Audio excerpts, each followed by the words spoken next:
भक्त की गर्दन यदि श्रद्धा से झुके तो ठीक, अगर जबरदस्ती से झुका दिया तो तुम झुकाने लायक नहीं रह जाओगे। भी ध्यान रखना कि जब आपने देखा नहीं उनको, उनसे बात नहीं हुई और आप उनके जनों से बात सुनकर उनकी तरफ चल पड़े, इस बात से हरि आपके ऋणी हो जाते हैं, भगवान इसी बात से ऋणी हो जाते हैं। बस ये बात आप हृदय में बैठा लीजिए। जैसे लोग प्रश्न करते हैं ना कि हमने भगवान को देखा नहीं, भगवान को हम कैसे, किसी की बात तो मान लो ना। आप मान लो, वो तो आपके अंदर भी बैठे हुए हैं, वो आपको इतना प्यार देने लगेंगे, जहां कोई सहायक नहीं होगा वहां हरि आपको दिखाई देंगे। देख लेना, बिगड़ी ऐसे क्षण में बन जाती है, ऐसा लगता है गला कटा तो वो तलवार गले तक आएगी, हार बनकर सुगंधित फूल बन जाएगी, पर गले तक आने तक तुम्हारी निष्ठा देखी जाएगी। नहीं नहीं, बस मेरे हरि का यही विधान, वो आते आते हार बन जाएगी, वो तलवार तुम्हारा गला नहीं काट पाएगी, क्योंकि गले में हरि नाम चल रहा है। मान लो हमारी महालक्ष्मी चरण चापती रहती, क्या चाहिए तुम्हें, क्या चाहिए, आप सच्ची मान के, क्या मतलब कितनी मलिनता छा गई है। हम इसको मार देंगे तो 2 लाख रुपए मिल जाएंगे, ये कर देंगे तो, अरे भैया अगर तू हरि नाम जपेगा तो इसकी कीमत नहीं है, कीमत नहीं, अमूल्य वस्तु है, इसके ब्याज में तो कुबेर बन सकता है, मूल्य तो कभी खत्म होता ही नहीं है, ब्याज में तो ब्रह्मा बन सकता है। बनना तो चाहे, भक्तजन तो कहते हैं नहीं चाहिए मुझे ब्रह्मा का पद, परमेष्ठी पद, नहीं चाहिए सम्राट पद, नहीं चाहिए योग की सिद्धियां, मुझे प्रभु आपकी दास्ता चाहिए। ये बात कितना महासुख होगा उस भक्त को जो इन बातों को कह रहा है, नहीं चाहिए मुझे मोक्ष सुख नहीं चाहिए। वो ऐसे थोड़ी कह रहा है, श्रद्धा से नहीं कह रहा, अनुभूति से कह रहा है, मुझे नहीं चाहिए ये सब, इनमें वो सुख नहीं है जो आपके चरणों के समीप रहने में सुख है। नहीं सत्संग भजन नहीं हरि को, श्रवण न राम कथा अनुरागी, सुत बीत दार भवन ममता निसि सोवत अति न कबहु मत जागी। अरे तेरी बुद्धि सो रही है, जगा दे। पुत्र में, रुपया में, स्त्री में, मकान में, इसमें सबकी ममता होती है, सबकी, जितने सृष्टि में पैदा हुए हैं। केवल सत्संगी की नहीं होती।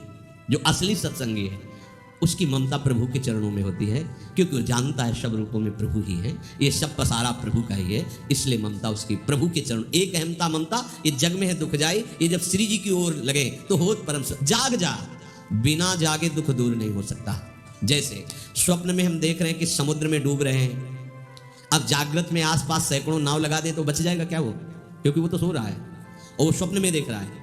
अब हम नाना प्रकार के तैराकों को बाहर तैनात रखें तो उसको कोई सुख मिलेगा क्या, क्योंकि स्वप्न में उसको अगर सुखी करना है तो एक उपाय, जगा दे, जगा दो तो ना समुद्र रह गया ना डूबना रह गया। ऐसे ही संसार में मोह से ऐसे ग्रसित जीव है, भाई इतना ही सुखचार है, और उसी स्वप्न में वो दुख से निवृत्त होना चाहते हैं। अब हम बाहर से उनकी कामनाओं की पूर्ति करने वाली बात करें तो क्या वो सुखी हो जाएंगे क्या? इसीलिए कोई साधु जो भगवत मार्ग का पथिक है वो कभी सपोर्ट नहीं करेगा जाओ ऐसा, वो जाओ ऐसा ही है जैसे उस स्वप्न में समुद्र में डूब रहा है, बाहर से हम जल जहाज नाव तैराक सब लगा रहे हैं, लेकिन वो नहीं सुखी होगा, क्योंकि उसके सुख का कारण तब बनेगा जब स्वप्न हटे। स्वप्न तब हटेगा जब वो जागे। जो सपने सिर काटे कोई, बिन जागे दुख दूर न होई, तो उसको जगा दो। साधुजन क्या करते हैं, जगा देते हैं उसको। जागो, कहां मोह निशा सब सोव निहारा, देखे स्वपन अनेक प्रकारा, यह जग जामिन जागे जोगी। योग भगवान से जो तुमने वियोग कर रखा है, तुम जगो। जे ही जगोगे तो जे ही जाने जग जाए हेराई, जागे जथा स्वपन भ्रम जाई। कोई नहीं यहाँ, एक कल श्लोक मत्तः परतरम नान्यत् किंचित् अस्ति धनंजय, मेरे सिवा कोई नहीं। ये कब पता चलेगा? जागने पर। तो हमें ये बहुत कुछ दिखाई दे रहा है, स्वप्न है। तुमा कहूं मैं अनुभव अपना, सत हरि भजन जगत सब सपना। तो बोले तुलसीदास हरि नाम सुधा तजी, सठ हठ पियत विषय विश्व मांगी। अगर कहीं संतों के पास भी गए तो क्या मांग रहे हैं? हट करके विषय विष मांग रहे हैं। वो आत्मदेव नाम के एक ब्राह्मण थे, सब कुछ समृद्धि थी, संतान थी नहीं, बड़े दुखी गृहस्थी में। हमारा कुल चलाने वाला होना चाहिए, बड़ा भ्रम बैठा हुआ, हमारा कुल चलाने वाला नहीं, सब बेकार, जीवन ही बेकार हो गया। बिना गुरु के यदि शास्त्र पढ़ोगे ना तो भ्रमित हो जाओगे। स्पष्ट लिखा, पुत नाम के नरक की उसको प्राप्ति होती जिसके संतान नहीं होती। अब तो गृहस्थ में बेचारा पड़े परेशान। उन्होंने सोचा इससे अच्छा है आत्महत्या कर लें। बहुत संतों के पास जाकर के यज्ञ करके सब अपनी कामनाओं की पूर्ति चाहते, दान पुण्य दे करके। उसने भी जितना उपाय हुआ किया, नहीं हुई संतान। मरने के लिए जंगल में उधर से एक सन्यासी जी आ रहे थे, देखा साधु तो ब्राह्मण तो थे, उठे प्रणाम किया, देखा उनको उदास क्यों हो, तो उनका महाराज उदास ही नहीं, मैं तो आत्महत्या करने आया हूँ यहाँ जंगल में। अरे ये तो महापाप है, आत्महत्या तो बड़ी दुर्गति का कारण है। बोले महाराज अगर आप बचाना चाहते हो तो आप कृपा करो। क्या क्या चाहते हो? बोले हमारे पास सब कुछ है, बेटा नहीं दोगे तो हमारा जीवन बेकार। तो उन्होंने अंतर्दृष्टि से देखा और कहा 7 जन्म तक तेरे पुत्र नहीं भाग्य में तेरे लिखा है। तो उसने कहा फिर तो अभी मरते, आत्महत्या करते हम 7 जन्म के बाद हम 7 दिन नहीं जिएंगे, हमें पुत्र चाहिए। संत का दयालु। देखो जिनके पास तपस्या और भजन का धन होता है, जब भगवान अधीन है तो कुछ भी कर सकते हैं, कुछ भी कर सकते हैं। प्रारब्ध मिटाना कोई बड़ी बात नहीं, प्रारब्ध जानते कोई देवता थोड़ी है, तुम्हारा पीछे का किया हुआ कर्म है। और इधर चोर का भजन है, भजन के प्रभाव से कर्म को नष्ट करने में देर थोड़ी लगती है। ये तो अच्छे शुभ कर्म करो तो तुम्हारा प्रारब्ध बदल जाएगा, भजन का प्रयोग प्रारब्ध बदलने के लिए थोड़ी है। पर वो ऐसा हट किए तो उनका देखो हट करने से लाभ नहीं मिलता है। उनका हमें उपदेश नहीं, हमें पुत्र चाहिए। अगर आप भगवत प्रेरित होकर यहाँ आए हो तो आप हमें। तो उन्होंने तपस्या के बल से फल की रचना की। उनका जाओ अपनी पत्नी को ये फल पवा दो और इससे निश्चित पुत्र होगा।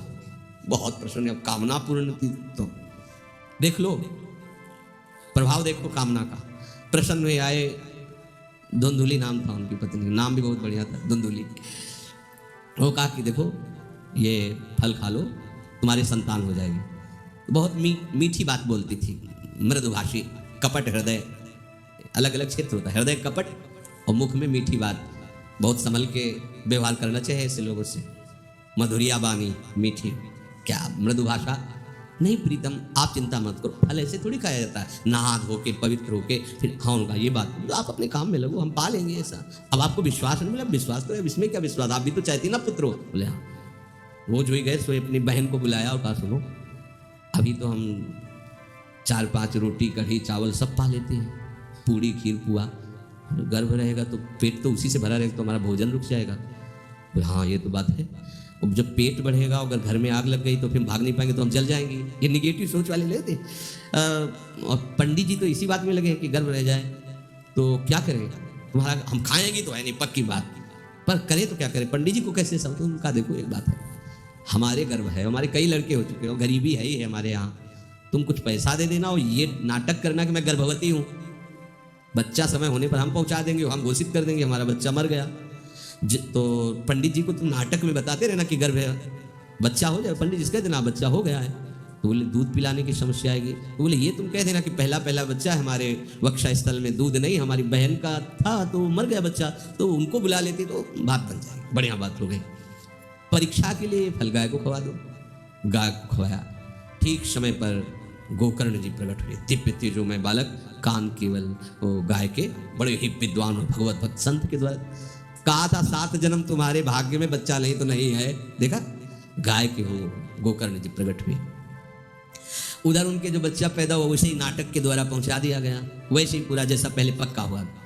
अब उसने कहा कि हमारे तो स्तनों में दूध नहीं, हम अपनी बहन को बुला लें, उनका बच्चा मर गया। हाँ हमारा बच्चा स्वस्थ होना, आप बुला लो, उसको हम धन भी देंगे, वो हमारे बच्चे की सेवा कर। अपने नाम से जोड़ करके उसका नाम रखा धुंधकारी, धुंधुली, और धुंधकारी अज्ञान का साक्षात स्वरूप। और जैसे ही वो अवस्था बढ़ती गई तो उसके पापाचरण बढ़ना शुरू हुई। बच्चों के साथ खेलता, खेलते हुए बच्चों को उठा लेता और कुएं में डाल देता, मतलब घोर अत्याचार। गोकर्ण जी हर समय भजन साधन शास्त्र स्वाध्याय। जब और बड़ा हुआ तो पहले माता जी को अपने डंडों से रोज पूजन करता, पिताजी को गाली लात थप्पड़। पिताजी तो रो पड़े, गोकर्ण जी से कहा कि बेटा हमारी गाय से प्रकट हुए पर भरोसा आप ही का है, बचा सकते हो। तो बोले पिताजी जाओ यहाँ से, भाग जाओ यहाँ से, एकांत जंगल में जाकर भगवान श्री हरि का भजन करो। उन्होंने 2 श्लोकों में प्रदेश किया। दूसरा श्लोक ये, धर्मम भजस्व सततम त्यजलोक धर्मान सेवन सदा साधु पुरुषं जहि काम तृष्णाम अन्यस्य गुण दोष चिंतन मास मुक्त्वा सेवा कथा रस्म हो नितराम पिबत्वम। हे पिताजी अब तुम लोग धर्म का त्याग करके भागवत धर्म को स्वीकार करो, एकांत में जाकर साधु महापुरुषों के संग से उनके उपदेश के अनुसार आचरण करो, प्रभु की लीला कथा सुनो, ना कोई कामना ना कोई तृष्णा, किसी के गुण दोष का वर्णन मत करना और सदैव भगवत सेवा भावना में रहना, इसी जन्म में तुम्हें भगवत प्राप्त। वो तो उधर गए, इतनी पिटाई की उसने माँ की कि माँ कुएं में गिरकर आत्महत्या कर ली। फिर तो मनमानी आचरण, कुछ वैश्याओं को रखा और चोरी करके लाया। वैश्याओं ने सोचा किसी दिन पकड़ा जाएगा ये और हम, तो उसके हाथ पैर बांध दिए, चारपाई में ला के मुख में अंगार, वो मरा भयानक प्रेत। कामना ने क्या किया, सर्वनाश। किसी को हरि विमुख होकर कभी सुख मिल सकता है। आप संतों के पास जाइए, अपनी कामना रखिए। हम ये नहीं कहते कि कामना तुम त्याग पाओगे, कामना रखिए, भगवान के पास जाइए, अपनी कामना रखिए, क्योंकि आप कामना से युक्त हैं। पर छूट इतनी दे दीजिए कि जिसमें हमारा मंगल हो वो करना। जैसे नारद जी भगवान से अपनी कामना रखते हैं कि हमारा ब्याह करवा दीजिए, और बाद में एक छूट दे देते हैं कि जेहि विधि होए नाथ हित मोरा। तो हरि को अच्छा लगेगा, गुरुजनों को अच्छा लगेगा कि इस कामना से इसका कोई जीवन बाधित नहीं होगा, वो पूर्ण भी कर देंगे। और अगर लगा कि इसका पतन हो जाएगा तो आप रोते रोते भी कामना की पूर्ति नहीं करेंगे। उत्तम बात तो ये है कि कामना हरि की प्राप्ति की करो, वो सर्व सुख स्वरूप है।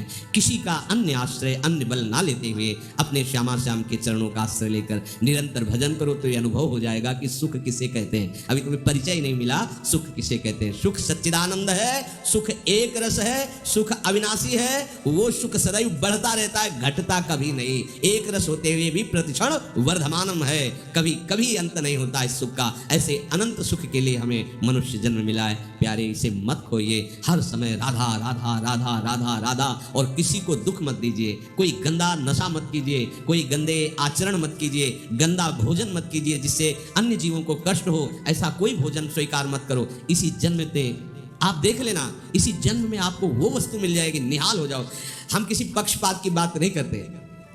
अगर इस छाती को बचपन से अभी तक ऐसा, तो हम कह देते कि भाई आगे कुछ भी हो, कोई भी हमारी गलती हो, हम ये मान सकते हैं। पर हमें ये पता चला कि बचपन से आज तक जलता ही रहा, कभी शांति नहीं मिली, भागता ही रहा, पर कभी विश्राम नहीं मिला। और हम ये आपको कह रहे हैं कि जैसा प्यार प्रभु, वैसा अन्यत्र कहीं कभी कहीं नहीं मिला। और प्रभु के प्यार का मूर्तिमान स्वरूप हमारी प्यारी जू, निहाल कर दिया प्रभु ने प्यारी जू के चरणों का आश्रय और उनका परिचय देकर।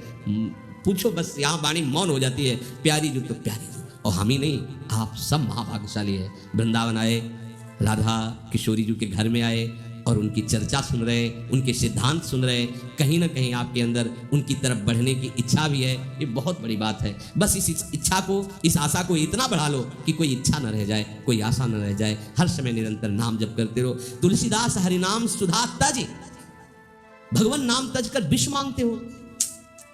सुकर श्वान सगाल सरिस जन, जनमत जगत जननी दुख लागी। ए काहे को ऐसी गालियां सुनोगे, ये गालियां है। ए सुअर कुत्ता की तरह जीवन व्यतीत करते हो। धिक्कार तुम्हारी माँ को जो तुम्हारे जैसा पुत्र जन्मा। अपनी इंद्री की पुष्टता के लिए दूसरों को मार देते हो, चाहे रसेंद्री चाहे जनेंद्री। इंद्रियों की पुष्टता के लिए जानवर जैसा बर्ताव करते हो। कैसा तुम्हारा जीवन है। केवल एक क्षण के सुख के लिए दूसरे को जला दिया, काट दिया, मार दिया। चाहे रसेंद्री का सुख चाहे जनेंद्री का सुख, एक क्षण के सुख के लिए उसका गला काट दिया, उसको रांध के खा रहे हो, उसके साथ भोग किया, उसको काट के फेंक रहे हो, उसको जला रहे हो। क्या तुमसे तो अच्छा सुअर कुत्ता है कि वो अपनी योनि के अनुसार बर्ताव कर रहा है। तुम मनुष्य योनि होकर ऐसे गंदे काम करते हो। सुधर जाओ। कैसी मलिनता छा रही है, कैसी मलिनता। अगर उनको शब्दों से बोले तो बहुत बुरा लगेगा। इस शरीर में क्या है। अगर यहां से चमड़ी हटा दी जाए तो यहां मलाशय है, मल भरा हुआ है, मूत्राशय है, उनके द्वार है। संसार का सबसे बड़ा सुख यही माना जाता है। ये मल मूत्र का भांड शरीर चिकना रहे, स्वस्थ रहे और इसी को भोगने को मिले, बस यही तुम्हारी पूर्णता है। ऐ सुखरास स्वरूप भगवद अंश, तू इस प्रकृति के रचे हुए खेल में कभी तृप्त नहीं हो सकता। विचार करके देखिए आपका मन कहां आपको फंसा रहा है। मल है तो मल द्वार है, मूत्राश्रय है तो मूत्र द्वार है। शरीर में कौन सी खास बात है। पूरा जीवन इस शरीर का केवल नाना प्रकार से भोग करना। रसेंद्री अपनी तरफ, घ्राणेंद्री, नेत्रेंद्री, परेशान है। इसमें खास बात कौन सी है जिसमें तुम्हें तृप्ति लग रही है। कौन सी खास बात। अगर तुम मलमूत्र के द्वारों में खेल रहे हो तो मलमूत्र के कीड़े से बढ़कर तुम्हारी योग्यता नहीं है। समझिए, आप समझिए, वो भी जीव है भगवदंश जो मलमूत्र का कीड़ा बना हुआ नालियों में डोल रहा है। तुम भी तो उसी नाली में तो डोल रहे हो। यदि भगवदंश होकर भगवान नाम जप नहीं कर रहे हो, अपने स्वरूप को नहीं समझ रहे हो, चिदानंद सुख की तरफ आकर्षित नहीं हो रहे हो, तो गोस्वामी जी कह रहे वे अभागी हैं। हम लोग अपने को बड़ा भाग्यवान कब मानते हैं, जब विषय भोगों की बाहुल्यता हो जाए। देखो कैसी बुद्धि भ्रमित हो गई है। अभाग्य को हम भाग्य मान रहे हैं, बड़ा आश्चर्य होता है। कैसा मतलब, अब उनको बोलना अच्छा नहीं लगता, पर यह है कि समझ जाओ तो भाई समझ जाओ। जिन अंगों को छूने के बाद कई बार पवित्र करने के लिए रस आदि लगा करके उन्हीं अंगों पे तो आसक्ति है तुम्हारी, उन्हीं अंगों को तो तुम सर्वस्व सुख समुद्र मान रहे हो। क्या है, बहुत बार जन्मे हो, मरे हो, भोगे हो प्यारे, कि एक बार प्यार कर लो हमारे प्रभु से, एक बार कर लो। ये भ्रम बिना भगवद आश्रय के भव भय भंजन पद विमुख अभागी, ये माया का अविद्या का भ्रम नष्ट करने वाले जिनके चरणारविंद हैं, उन श्री हरि से तुम विमुख हो। अरे अभागी, तुम नरक तुल्य भोगों को भोग रहे हो। ये बिना सत्संगी के ये शब्द नहीं पचा सकते आप, क्योंकि आप उसी में रमण करते हैं। आपको लगेगा क्या है, फिर जिंदगी क्या रह गई। अरे अभी देखा क्या है, जिंदगी क्या है। निहाल हो जाओगे, नाच पड़ोगे, मस्त हो जाओगे, किसी का कोई भय नहीं, कोई चाह नहीं। सौंदर्य समुद्र, प्रेम समुद्र, ज्ञान समुद्र जब प्रीतम गले लगाएंगे निहाल हो जाओगे। पर चाह तो है मलमूत्र के शरीर को गले लगाने की, चाह है इसी को ये स्वस्थ रहे, खूब विषयों को भोगूं। कैसी दुर्बुद्धि छा गई है, और बढ़ती चली जा रही है दुर्बुद्धि। ये ऐसी तृष्णा बढ़ती चली जा रही है, पूछो मत।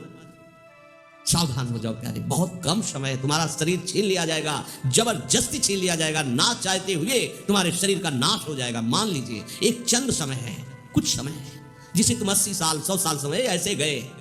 ब्रह्मा जी के लोक में एक कमल की पंखुड़ी ऐसे छेदी जाए तो मृत्यु लोक का 1 वर्ष हो जाता है। कितना तुम्हारे पास समय। हमारी रात सोने में चली जाती है, दिन नाना प्रकार के भोगों के संग्रह के लिए, कमाई के लिए, भोगों के भोगने के चिंतन में चली जाए। हमारा सच्चा जो मार्ग है, जो सत्य मार्ग है, जहां सुख मिलना है, हमारे पास समय नहीं उसके लिए। किसी से बात, हमारे पास समय नहीं है। वाह, समय का बढ़िया सदुपयोग कर रहे हो, परिणाम तुम्हें समझ में आएगा। गोस्वामी जी कह रहे हैं कि निश्वासर रुचि पाप असुचि मन, ये मन अपवित्र हो चुका है भोगों का चिंतन करने से, रात दिन पाप हो रहे हैं, समझ में नहीं आता कि हम पाप कर रहे हैं। एक सेकंड में हमारे मन की वृत्ति दूसरे के दुख को दुख नहीं समझती, उसे दुख देकर सुख भोगने के लिए आज्ञा दे देती है, करो बस। जितनी सुंदरता संसार में उसके सबके मैं भोक्ता बन जाऊं। मलिन यहाँ कुछ सुंदर है क्या। अगर एक दिन 10-20 बार सोच हो जाए, ऐसी दवा खवा दो, फिर उसी के देखो चेहरे की कांति कैसी हो जाएगी। अगर 2-3 दिन हालत चलती रही, देखने लायक नहीं रह जाएगा चेहरा। इसको तुम कुछ खास समझते हो।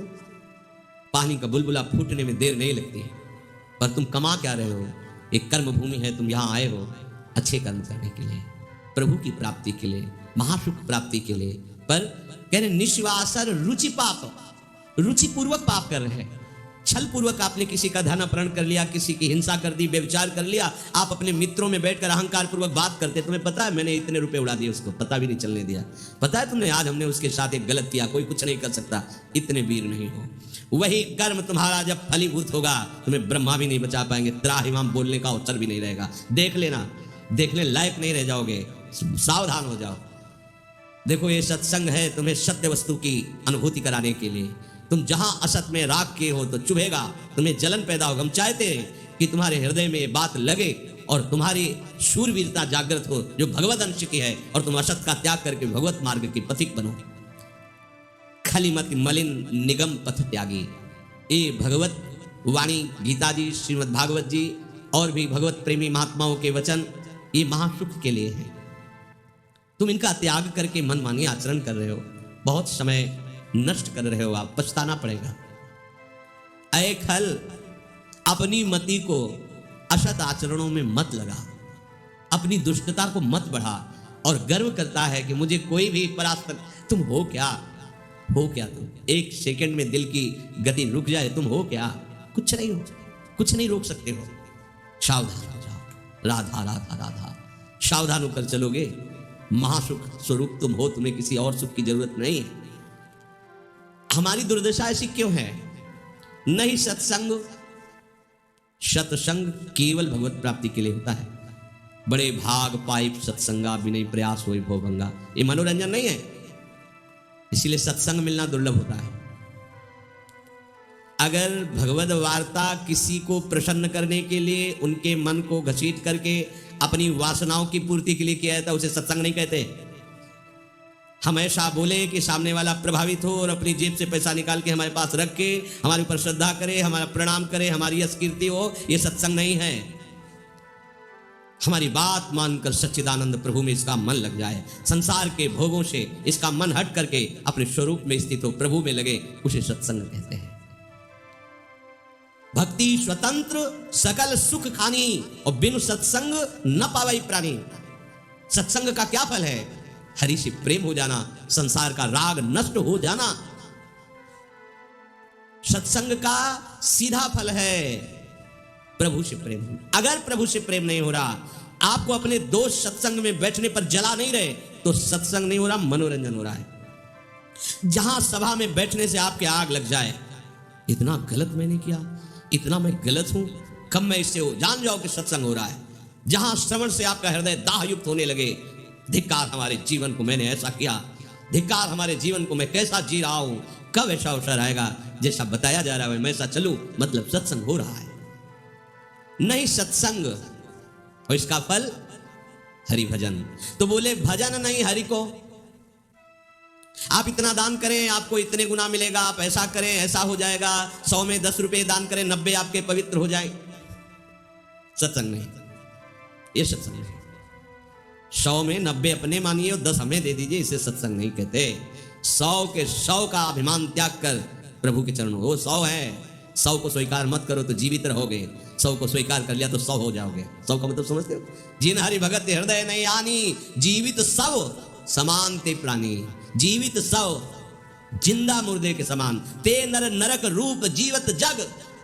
किसी भी वस्तु का अहम और ममत्व न रह जाए और प्रभु में, यह सत्संग का स्वरूप। सत्संग का स्वरूप तुम्हारे मन को खुशी नहीं, तुम्हारे मन को मार देगा। सत्संग का स्वरूप तुम्हारे मन को मार करके सच्चिदानंद प्रभु में लगा देगा। महाभागवतों के वचन, भगवान की वाणी तुम्हें भगवत स्वरूप में स्थित करेगी, प्रपंच का बढ़ावा नहीं। इससे प्रपंच का बढ़ावा होता है। गंदी नाली से हाथ धोगे तो तुम्हारे हाथ पवित्र हो जाएंगे, ये गंदी नाली। अधर्म का आचरण करके तुम सोचो उसमें दान कर दे, कभी पवित्र नहीं होने वाले। भ्रम मत करना, दान शब्द वहां लगता है जो धर्म पूर्वक कमाया हुआ है। 4 रोटी कमाई, 1 रोटी किसी भूखों को दे दो, ये मंगल होगा। पाप आचरण करके, हिंसा करके, व्यभिचार करके, छल कपट करके कमाओ और उसके बाद सोचो दान लगेगा ही नहीं। और जो स्वीकार करता है अधर्म का सहायक होता है, वो दोनों को दंड मिलेगा, दोनों को दंड मिलेगा। बहुत सावधान। सत्संग हमारे नाना प्रकार की वासनाओं का नाश करता है, वासनाओं को बढ़ावा नहीं देता। आप ऐसा करो, गृहस्थ हो, दान धर्म से युक्त हो जाओ। हाँ देखो ना, हरिपाल जी ने चोरी करके भगवान को रिझा लिया, बेमतलब का शब्द। हरिपाल जी ने सर्वस्व समर्पित करके प्राणपण प्रभु की सेवा, साधु सेवा का भाव लेकर के फिर वहां खड़े होते थे कि इसका भी मंगल हो जाएगा जो भगवत में। अगर रामकृष्ण बोल दिया तो बोले नहीं, अपने सुख के लिए नहीं, अपने सर्वस्व का न्यौछावर करके कोई ऐसा दिखाई दिया जो रामकृष्ण हरि से विमुख है, उसका अर्थ लेकर संत सेवा में लगा दिया। पहले अपना सर्वस्व नाश करो, समर्पित करो, फिर देखो तुम्हारे अंदर स्थिति क्या आती है, फिर उसके अनुसार चलो। देखे, बेईमानी को दान नहीं कहते, बेईमानी को धर्म नहीं कहते, ये भ्रम मत करना। कभी ऐसा दान भी मत करना, नहीं तो दुर्गति से बच नहीं सकते। कि हमने अमुक रुपए कमाए पापाचरण से, चलो संतों का भंडारा कर देते। सैकड़ों संतों की बुद्धि भजन से बिलक करने का जो पाप होगा तुम भोग नहीं पाओगे। मत देना कभी संतों को, जो तुम्हारा पाप का कमाया हुआ धन हो, कभी मत देना संतों को। उन्होंने जीवन अर्पित किया है प्रभु के लिए। अगर तुम्हें पवित्र होना है तो प्रणाम करो, उनकी बात मानो, इसी से तुम्हारा मंगल हो जाएगा। और धर्म से यदि कमाया है, 4 रोटी है 1 दे दो, मंगल हो जाएगा। बात इस तरह से। सत्संग का फल सीधा भगवत स्वरूप में स्थित होना।